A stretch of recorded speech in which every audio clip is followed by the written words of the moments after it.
well, I have to say Qatar, Doha specifically, the capital city of this state in which we live, Andy, looking beautiful this morning. And the reason we've included those pictures is because I've been getting questions as to why we're not outside anymore with that beautiful backdrop of the city behind us. And the answer is very simple. It's now getting too warm. There's also a lot of work going on outside on a building beneath the balcony here. So welcome back to the Grey Lounge. Now, Andy made the point earlier this week that it's all doom and gloom at the moment. A lot of it. Yes, so we've tried to inject a little bit of enthusiasm and optimism over the last 2 or 3 programmes. Today, trust me, you're in for a treat. We are going to share with you a football story, the likes of which there has never previously been. A story so good, it's being considered to be turned into a film. No, it won't be. Why? Well, it's unbelievable. It's going to be turned into a film. It's the story of a young boy who had a dream, pursued it, couldn't give up on it, achieved everything and more he wanted to, and walked away at the peak of his powers. Why? We'll tell you more shortly. Incidentally, I think this shirt's making me look a little on the large side, don't you? No, you are. I knew you were going to say that. I knew you were going to say that. And that, it's lockdown. That is body shaming. Yes. No. You'd be in front of HR. No, because I think we're all guilty of putting on a few pounds under lockdown. It's a little large. It's a bit baggy for you. That's the only thing. Yeah, it's a bit baggy. And as regards the final housekeeping note, are you playing Spot the Difference with us? Because there is one specific difference to each and every programme that we are recording at the moment. 1 or 2 of you are getting close, let me say. Oh, I got the official number, I think, for this number programme there. Yes. Number 28 was Chris Wilder, so that was on Tuesday, wasn't it? Right. 29 Wednesday, 30 yesterday, today, number 31. Do you think anybody really cares apart from us? Actually care, me. Newspapers. Do you know, earlier in the week, I was fairly confident we were going to restart. As the days have passed, I am less so. But anyway, let me give you a flavour of what is being said. FIFA apparently are likely to permit 5 substitutes when football returns. I don't like that idea. That's not what we used to. No. That's a change that probably is necessary, but I don't.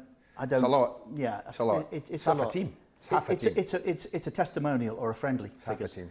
The Premier League nowhere near having found a formula to complete the season, says Aston Villa's chief exec Christian Purslow. He says the issues of dealing with players who could catch coronavirus are still unsolved. I get that. There are major concerns, and I'll come back to it. I'll tell you why. Paul Barber, who we've talked about a lot, Andy, the chief exec at Brighton, is saying it's not just the bottom 6 that have railed against neutral venue plans. There are others, but the bottom 6 are being made out to be the bad guys, and he's not happy about that. Here's a story that, wow, when this leapt out at me yesterday, I thought, God, we should have done that.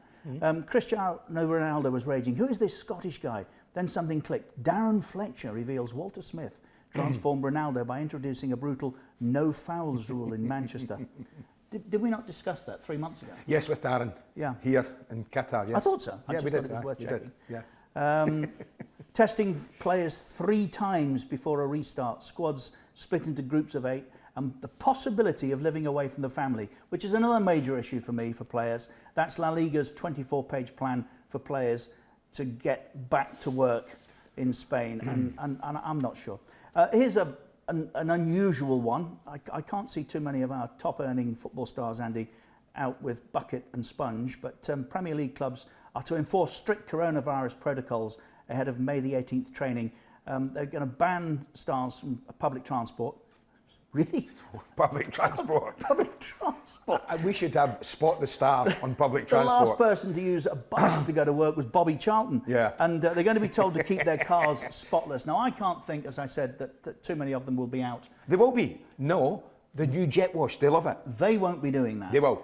Amongst the litany of people that surround a modern-day footballer, there'll be somebody with a bucket and sponge. You've got your tattooist. He won't be allowed in the hairstylist. He won't be allowed at the house. You've got your rapper. You've got your chef. You've got your nails man. Yeah. You've got 2 hangers on minimum. Minimum. You've got to have 2 hangers on. Yeah. Agent. Yeah. Have I missed anybody? No. I think These are the people that will be doing the car washing. Kylian Mbappe awarded the Ligue 1. Can you say it? Ligue 1. Okay. Golden Boot after the French season was cancelled, despite being level on goals with Monaco's Wissam Ben Yedder. Go on. There must have a reason being? Ben Yedder scored 3 penalties. Mbappe's are all in open play. No, I'm sorry. You can't. That's ridiculous. Well, it's what they've done. So they've said to the other kid, sorry, Mbappe's a top goal scorer, even though he scored the same amount of goals. Yes. No, it's ridiculous. Yes. Sorry. That's exactly Ask what Alan they've done. Shearer how he feels about that. Well, ask Andy Cole, who's Yes. 59 short. Yeah. And they were the number of penalties, as we've said often, that Shearer converted. We won't sign. These are Premier League stars giving the COVID-19 forms the cold shoulder. They're concerned that it's going to get them into a legal scenario. In other words, pass the responsibility of the star getting the COVID either to himself or family if they sign these disclaimer forms. I think there's more to come on that. I don't think we're actually hearing the true story about those forms. Lockdown in the UK in general. We expected that Boris Johnson, the Prime Minister, would be lifting various restrictions next week. It doesn't look as though that's going to be the case. And here's another serious issue, and a general issue. Black people 4 times as likely to die as white. Now, if I'm a Barmy footballer, I've got significant concerns about that, Andy. I really have. Make no mistake, Richard. There's a lot of obstacles to overcome before we start back. Lots of them.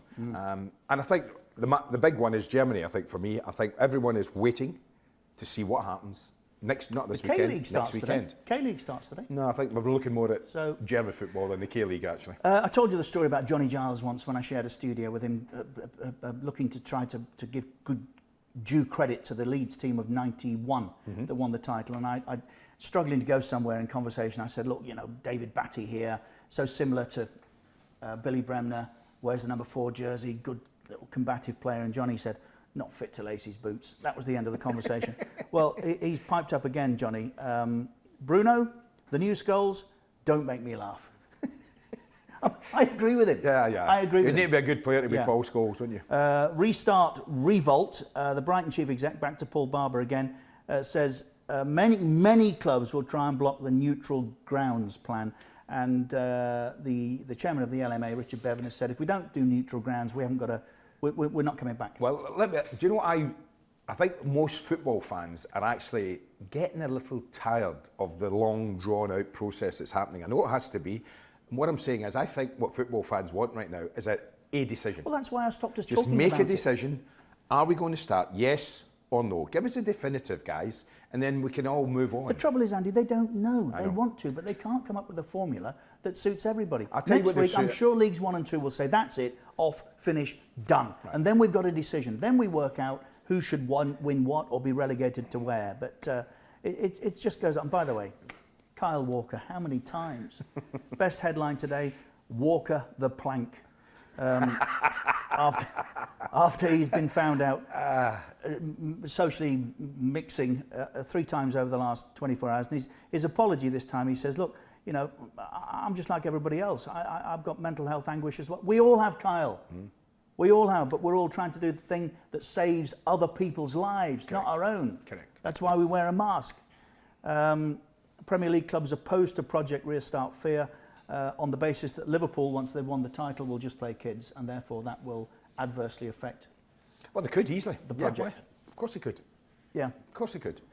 Right, okay, so that's the newspapers. Now, as I said, referring back to where we started the programme today, a story of genuine fascination for me. I've shared it previously. I know the individual involved very well.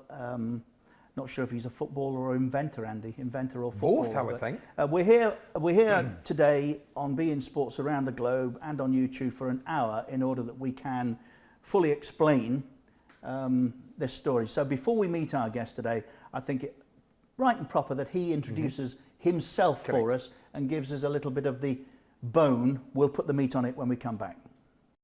G'day, my name's Craig Johnston and this is my story.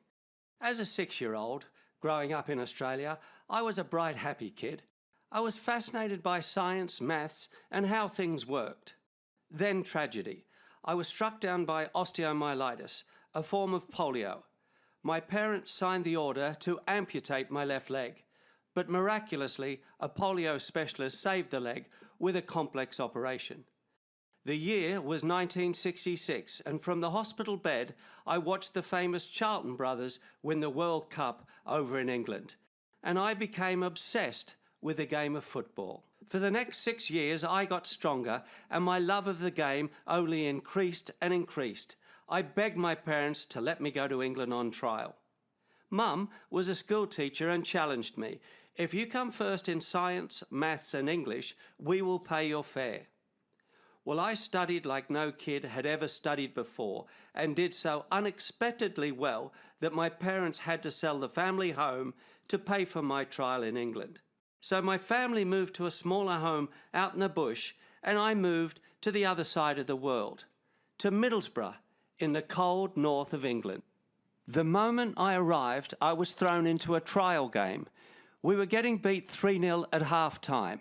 The famous Jack Charlton stormed into the dressing room and had a real go at all of the trialists. But he saved his harshest words for me. You, Kangaroo, are the worst player I have ever seen in my life. Go back to where you came from. Well, I burst into tears. I had to phone my parents. I was so ashamed. I told them that Jack Charlton said I was one of the finest players that he'd ever seen, and he wanted me to stay. I quickly hung up the phone and burst into tears again.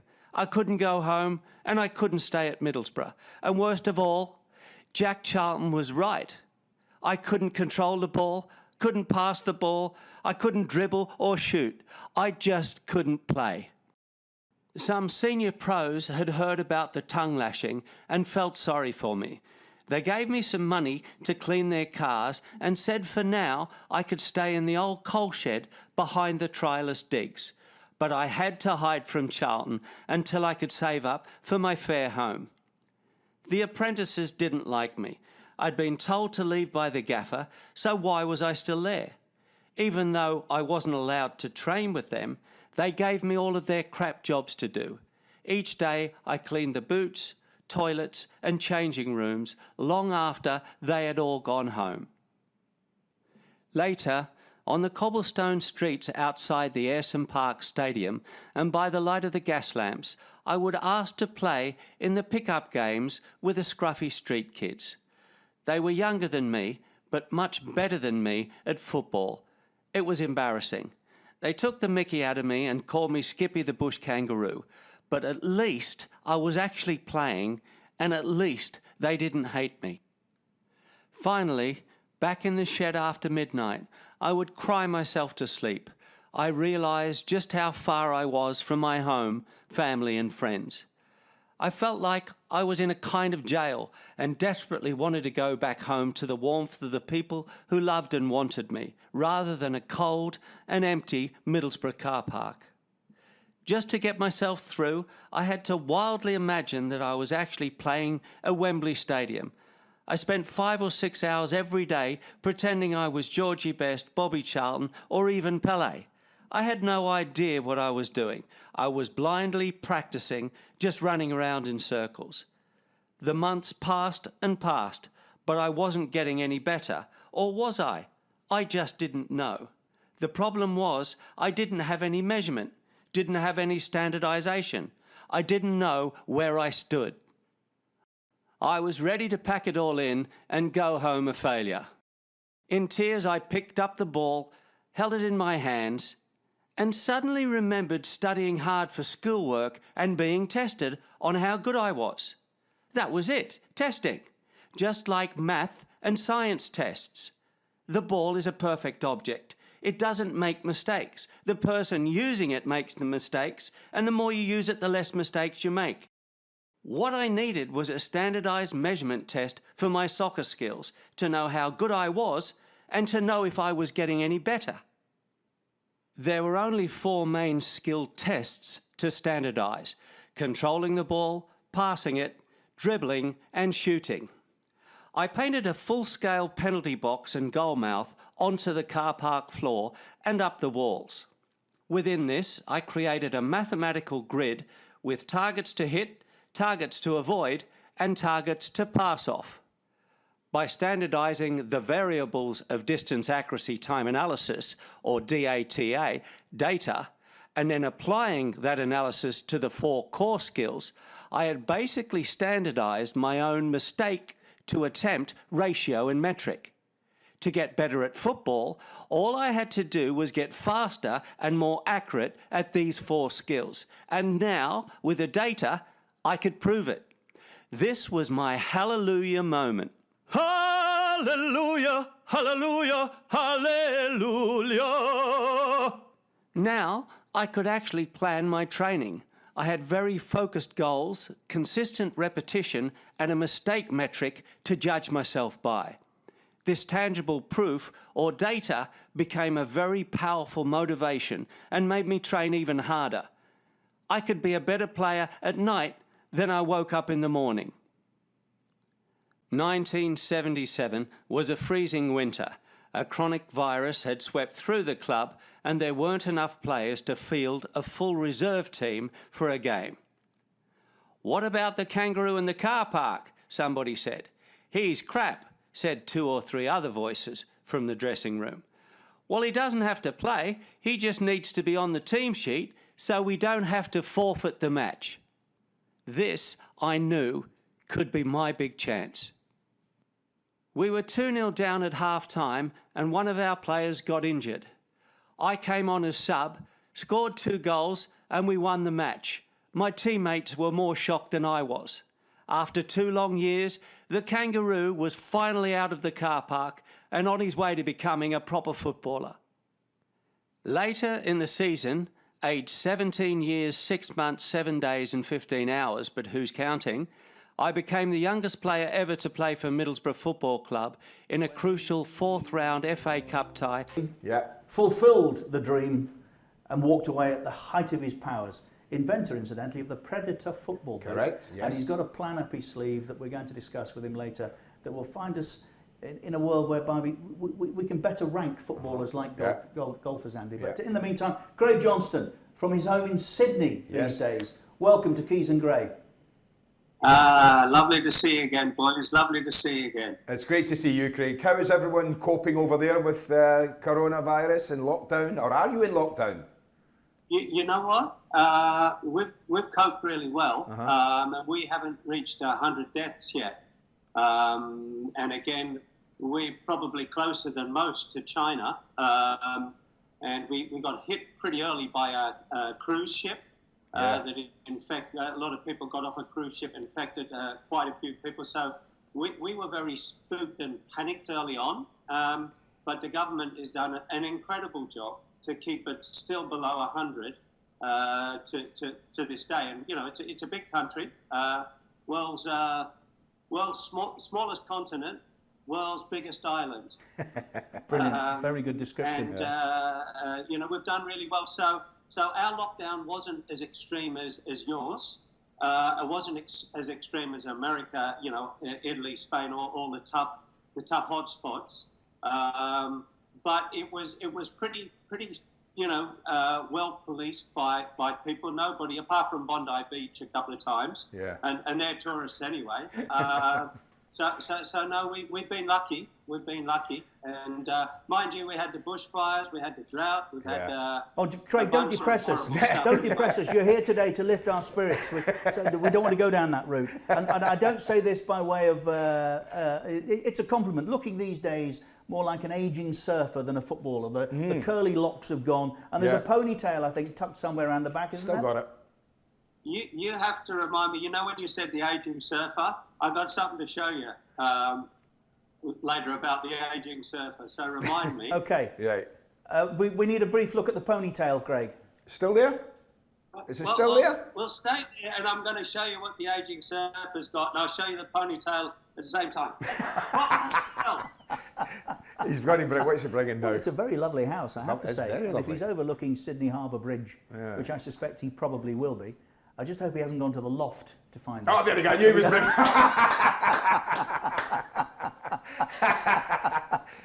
Oh, dear. That's where it all... Oh, and the Liverpool... The Liverpool badge on it. Yeah. Great Take stuff. that, you blue noses. Yeah, get off you. Get off. What I'm going to do? Yeah, get off. Oh, he's going to leave that there Oh, now, he's leaving just it to in shot irritate now. Look. you. Well, At this point, I hope it falls over and goes straight through that glass. Or is that being mean? No, just put it down. Come back and talk to us, for goodness sake. That's fine. There you go. So let's start, Craig, where the little cartoon series did. A boy of 7 who dared to dream, who should have had a right left, a leg amputated. I mean, that was all fairly dramatic stuff, wasn't it? Yeah, it was. It was. This was back in the 60s, and I was 6 years old, and I had a fight with a kid on my first day of school. And he kicked me in the leg, and it got infected. And about 2 weeks later, I was sort of in bed and screaming and writhing around in agony. And this is before they'd really conquered polio. And the doctors came in and sort of diagnosed it as polio, went straight to the hospital, and a touring American doctor said, no, I think this is osteomyelitis, and we can save the leg. But they told Mum and Dad that if he got it wrong, the leg would have to come off, which would have slowed me down on the wing. A little bit. Would have slowed you down more than a little bit. But the story that your parents initially had promised to motivate you, which obviously was the case, producing those remarkable school results, but sold the house to finance your trip to England to become a footballer. I mean, wow. Well, what had happened is there was a show on Australian television, black and white television. It was on a Monday night, and it was the big match. And so it was one soccer show in black and white, but it was about all of the First Division English teams. And I just fell in love with the game. My dad was a player, so he'd tried to come across when he was 20, 21, 22, and he went to actually Aberdeen, but he didn't quite make it. So we loved the sport, and Dad sort of talked me and said, well, look, you know, if you want to go to England, you have to go early because they're so much better than us. So that's actually what happened. But while I was in the hospital, it was 1966, and the World Cup was on in England. Actually, the last time England ever won anything was 1966. Yes. Mate, just so you know, Andy's got a little grin on there. That's good. And mate, what happened was that I saw some of the World Cup being played in the famous Charlton brothers, Bobby and Jack, and I fell in love with the game after the doctors had told me that the leg might need to come off. So I was hanging on to that, and Dad would come to the hospital and sit with me, and he'd say, okay, well, let's make a plan to go across. So Mum, who was a school teacher, wasn't involved in the soccer side of things, but she was involved in math, science and English. And Mum said, if you come in first in math, science and English, we'll pay you a fare to go across.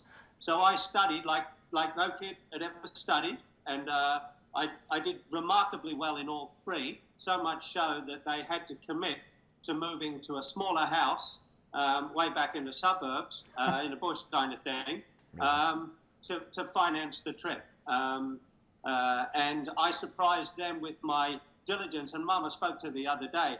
She said, you were up at, when I used to get up, you know, to go to the bathroom, you'd be up at 1 o'clock, 1:30, 2 a.m. in the morning doing your homework. That's how much you wanted to be good at school, but also how much you wanted to get to England. So that was their sacrifice. So Middlesbrough was your chosen venue for one reason or another, but it didn't necessarily work as you would have wanted it to, did it? Not that you were going to tell your parents that.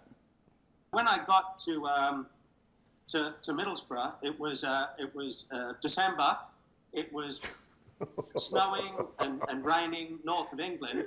The day before, I'd been on the beach here. In the background, it was dreadfully hot, and the sunshine and the water with my mates. And I'd landed and got the train up to Middlesbrough, and it was horrible. And I got thrown straight into a trial, and we're getting beat 3-0 at half time. And the trialists were all from Scotland, Wales, Ireland, and they're all tough young kids that were incredibly skilled, left foot, right foot. They had the whole package. They were mini Andy Grays, the whole thing, you know, and they had attitude. Andy Gray again, you know. And they looked at me and they saw this rasta hair. I had surfy rasta hair. I looked like Bob Marley's son. And they said, "Who are you?" And I said, "I'm, you know, from Newcastle, New South Wales, Australia." So they said, "Oh, you're coming to get a job. So are we." So immediately, you know, there was a conflict, but they were so good at soccer, and I was pretty awful. So we're getting beat 3-0 at half-time. Jack Charlton came in, and when does a manager ever come to a trialist game? No. Very rarely. No. Very rarely. Right. Anyway, he came in. You know what Jack's like. He had a big red face on him, big neck, like this. He was furious. And he went round the dressing room. He said, "You're rubbish, hopeless, crap, no good." And he got to me. He said, "And you?" He said, "Where are you from?" I said, "I'm from Newcastle, northern New South Wales, Australia." He said, "Well, you are the worst footballer I've ever seen in my life." He said, "You'll never make it while your ass points to the ground. Now, hop it." But he didn't say hop it. You know, he said some rude words, which people said back then, and they were allowed to because that was the culture, right? So I said to him, he said, you know, the two words, and I said, "What now?" At half-time, he said, "Now," and he said the two words again. So everybody was a little bit shocked with this, and I grabbed my bag and, you know, closed it up. You know, I had a brush of the hair because there was mud and snow and everything all over my face. And I went outside, and it was freezing with snow, and I burst into tears. So that was my trial, or half-time of the trial. Right, we'll take a break because the story continues. Yeah. It's fascinating for our friends in Australia, particularly who have commercials Yes. to broadcast. We'll take a very quick break and be back with the Craig Johnston story live on beIN Sports in just a moment.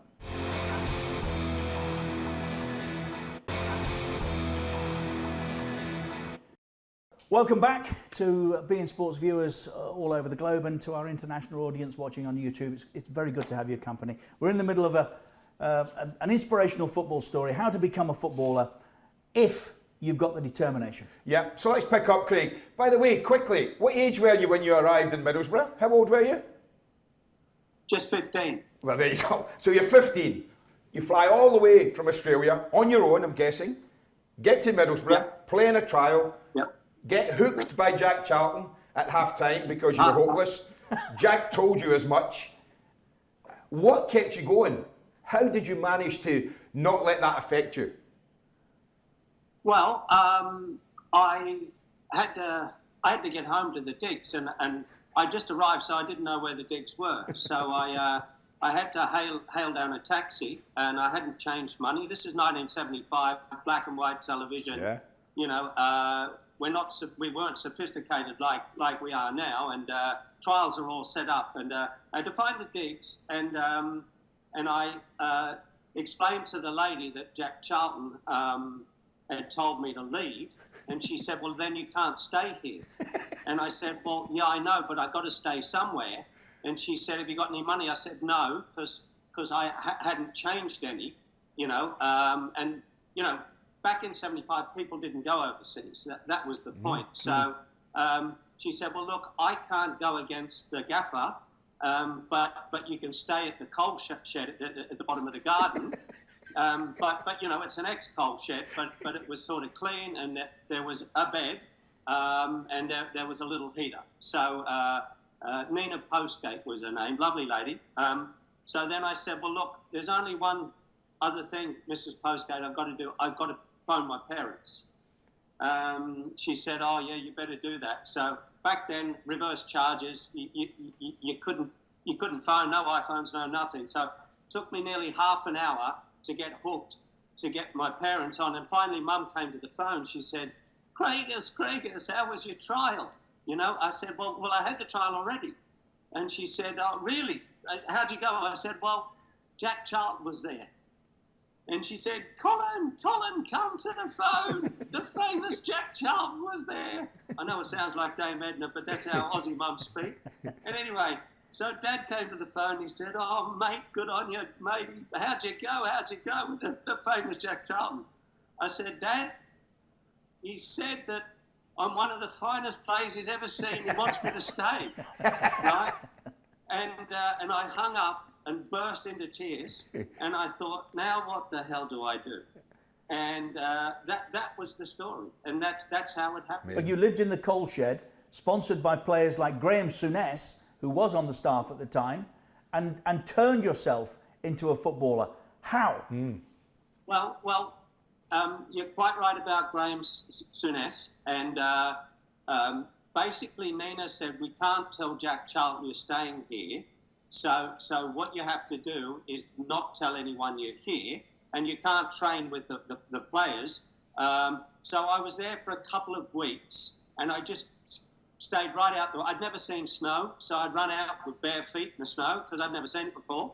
And I was just sort of trying to figure out, what the hell I'd done, because I was a grade A student, and I was going to be a doctor or a lawyer or an architect. So this was a real sort of eye-opener.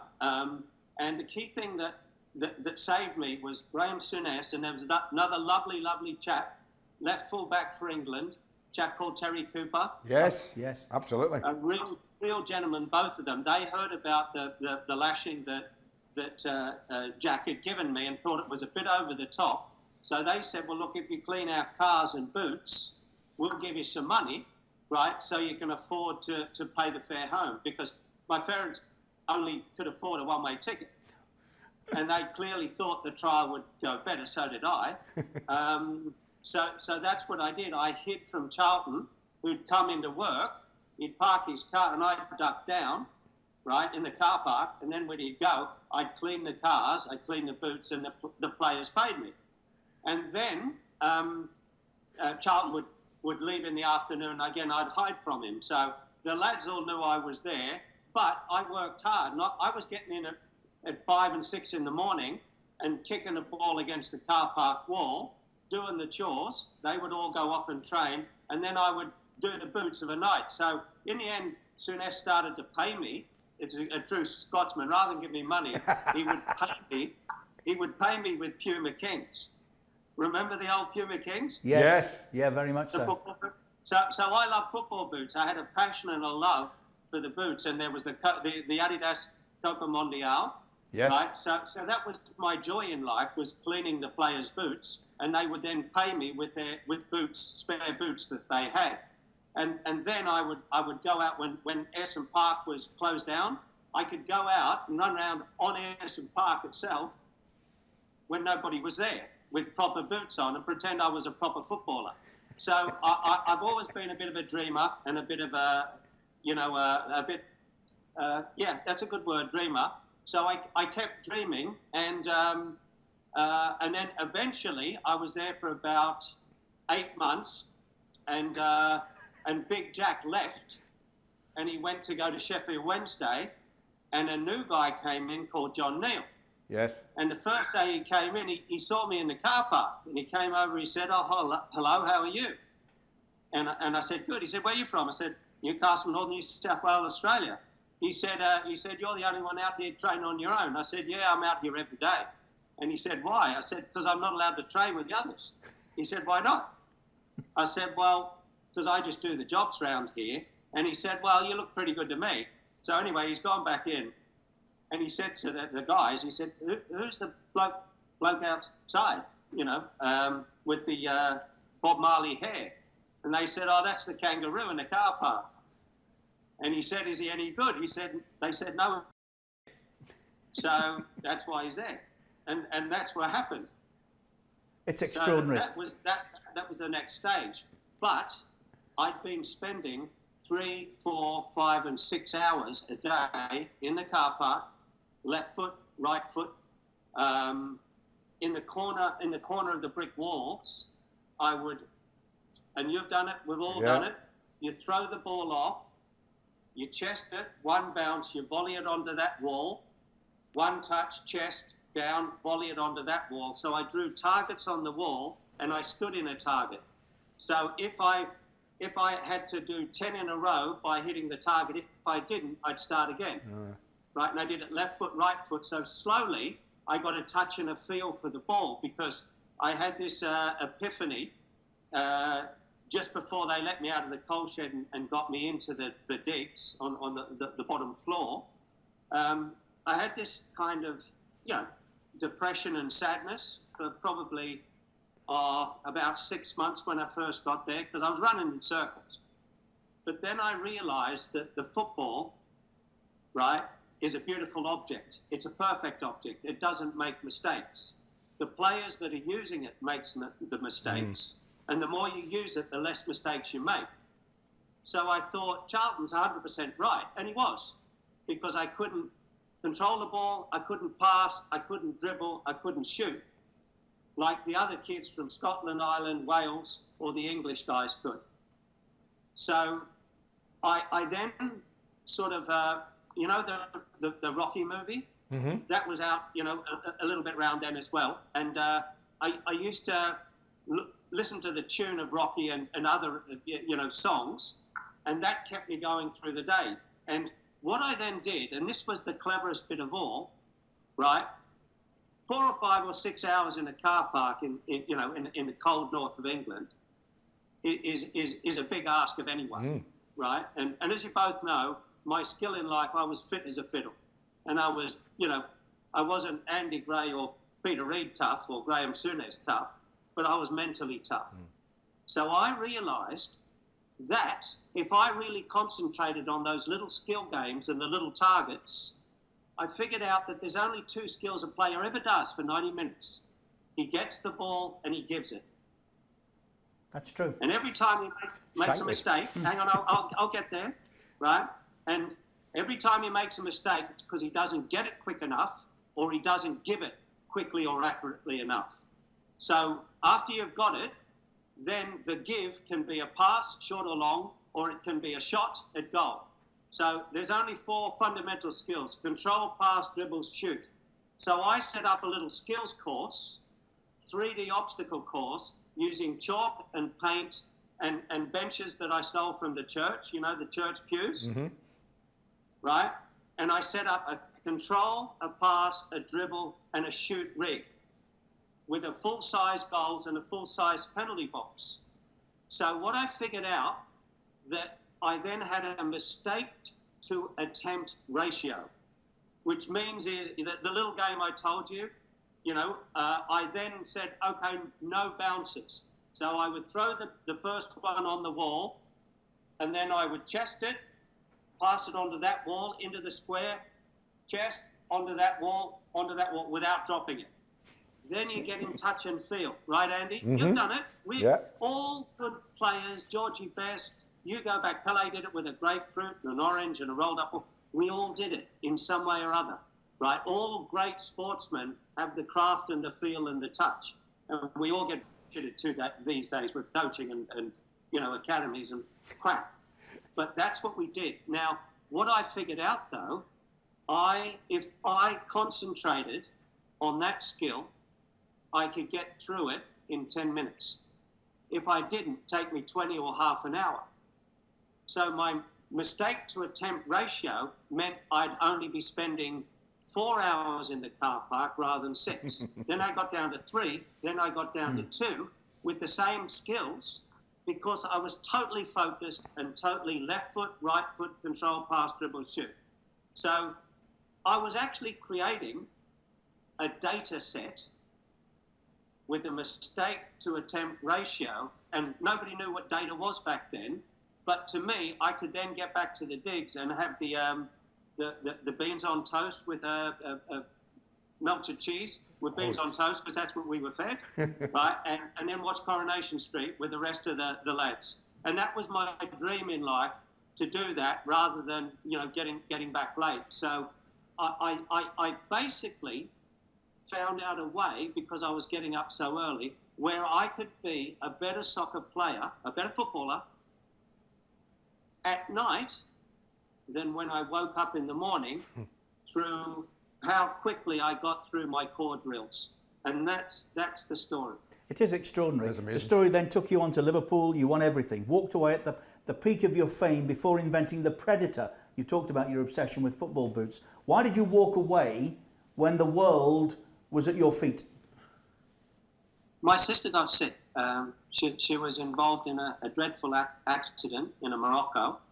Her husband had died the week before, so she went to pick up his belongings, and she was having a shower in Morocco, and in a small room, and the gas flame blew out, so she was breathing in the gas, toxic fumes, the gas which replaced the oxygen. Yes. So she passed out, and as she fell down, she hit her head on the side of the bath and completely locked herself out. And she lay in the bath for about an hour and a half breathing the gas. So she was deprived of oxygen, so major brain damage. And they took her to the hospital in Morocco. And then this was about Christmas. How old were you, Craig, at this time? How old were you? 88. And we were going to the Christmas party, and I was dressed up as Springsteen or someone. And the phone rang, and it was Mum and Dad from Australia, and said, Craig, your sister Faye's been in a dreadful accident in Morocco.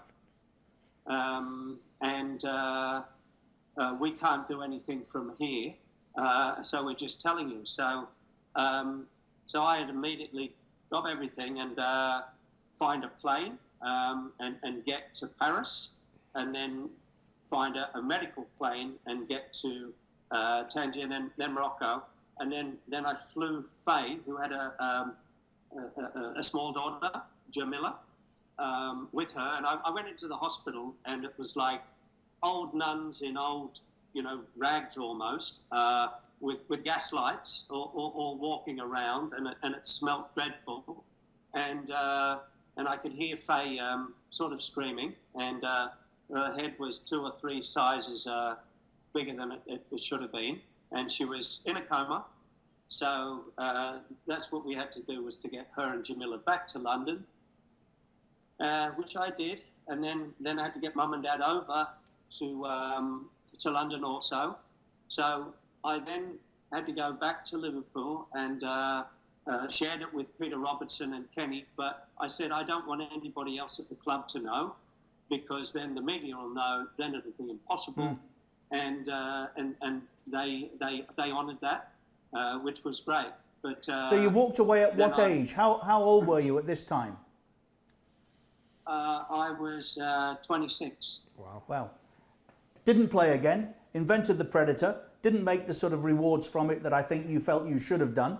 But here you are now with another scheme to turn the experience from the Middlesbrough car park into a commercial idea, which is what? Oh, it's more than a commercial idea, but just so, can I finish with Faye? Yes, sorry, yes. Quickly. So Faye never came out of the coma proper, and she's still in a vegetative state. So Mum and Dad took her back to Australia, and I felt sorry for Mum and Dad, because you'd asked me why I retired at 27. Nobody had ever walked away from the game.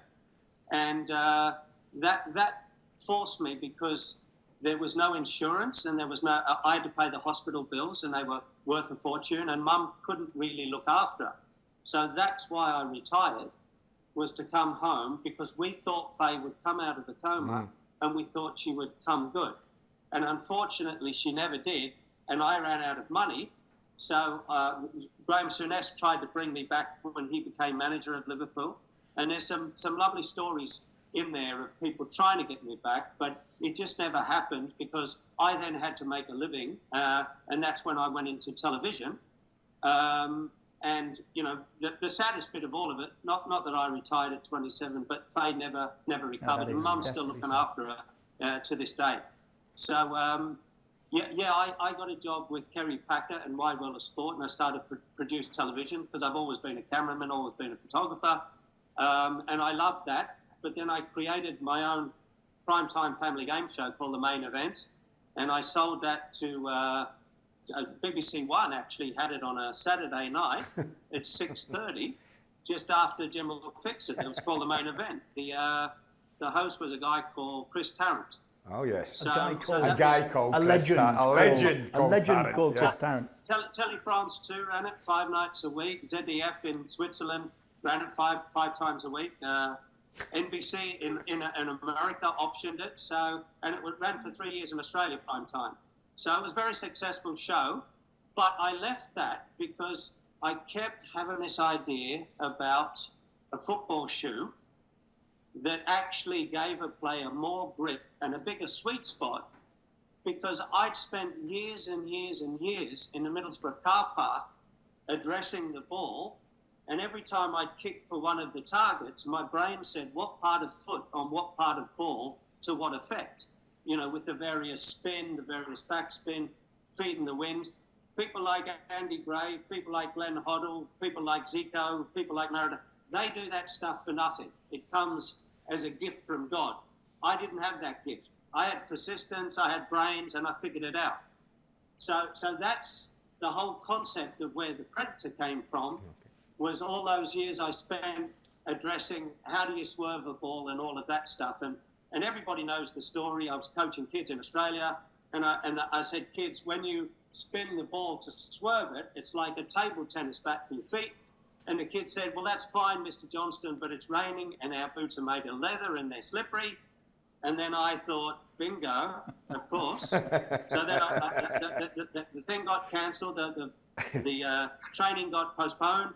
So as I was driving home, I said, the kids are right, it's all the stuff I know. I went home, I took the table tennis bat off the table tennis bat, I wrapped it around my boot with an elastic band, kicked the ball, which is polyurethane, and you could hear the squeal of the rubber, the butadiene in the rubber, getting through the water onto the polyurethane. More grip through the butadiene of the rubber. So that was it, and the patent was all based on that. I took it to Adidas, they knocked it back, took it to Puma, Reebok, they all said it would never work, but I knew it worked. Like I knew I could be a footballer. Like I knew I wasn't a TV producer, but I knew people would like the main event. So people have always told me I couldn't do stuff, but it made me do stuff. And, that's the Predator story. And I eventually took it to Beckenbauer, Rummenigge, Breitner, and Hansi Müller in training in the snow at BeIN Munich. They kicked it around. They said something in German. I filmed all of it. I took it back to Adidas, who were trading as insolvent. Adidas were going bankrupt. The Dazzler daughters were selling the company to the Frenchman Bernard Tapie for $1, and he was going to pay the debts off. They were gone. Then I brought this tape in with the players on it, and they said, "What did they say?" And I said, "I don't know. I don't speak German." So these are the guys the board of directors of Adidas that had knocked me back, and I'd spent a fortune and 8 years proving that it worked. They put the tape in. Within 30 seconds, they all stood up and they all started clapping. They said, "This is the future of our brand." And that's how the deal was done on the spot. Wow. It's just amazing. It's ridiculous. Now, you won't the believe this. largest selling soccer shoe of all time. We have spoken, or rather you have, to the point whereby we have 2 minutes of this programme left, Craig, for you to steer people in the direction of your new scheme, the operation I just referred to a moment or so back, Soccer Skills. How can we find out more, and where can we find out more? Here's the truth and the facts. Within every player, there's 3 or 4% of untapped potential. I told this to Souness and Dalglish, and they laughed at me. After Leicester had that incredible story, the best story in the history of football ever, is how a group of basically Ordinary players, right? Okay players, won the hardest and toughest league competition of all. And Graham and Kenny both said to me, "You know what? It's not 3 or 4%. It's 30 or 40% of untapped potential." And I know how to get that from players because I turn myself round, and players can be better players on a daily basis if they concentrate on the craft, the love, the science and math of juggling a ball and playing with a ball, left foot, right foot, and focusing on the fundamentals. So we've got to speak to these kids in a language they understand. This is our new digital sophisticated consumers. They're all gamers. They're all e-sporters.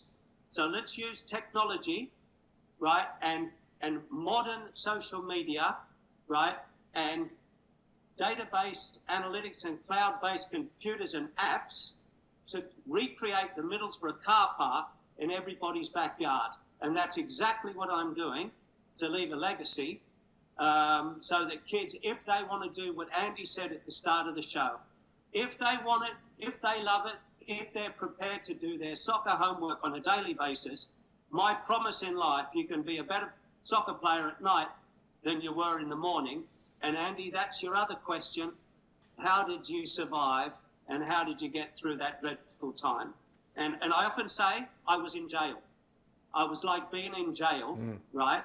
But it was the best and most purest time of my life because there was no fluff, it was all about guts and accountability and self-motivation.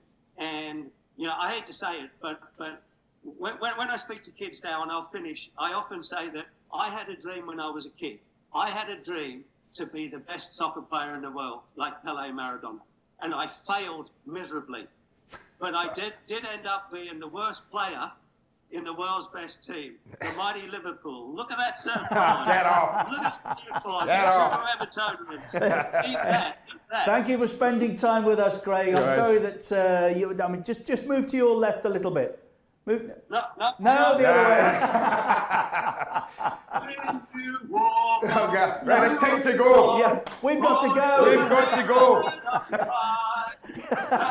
Don't be afraid of the dark. Thank you, mate. We'll see you next time. That's Craig. Take care of yourself. For YouTube viewers, you'll find us here on a daily basis. For beIN Sports viewers, 5 days a week at this same time. We'll see you next week.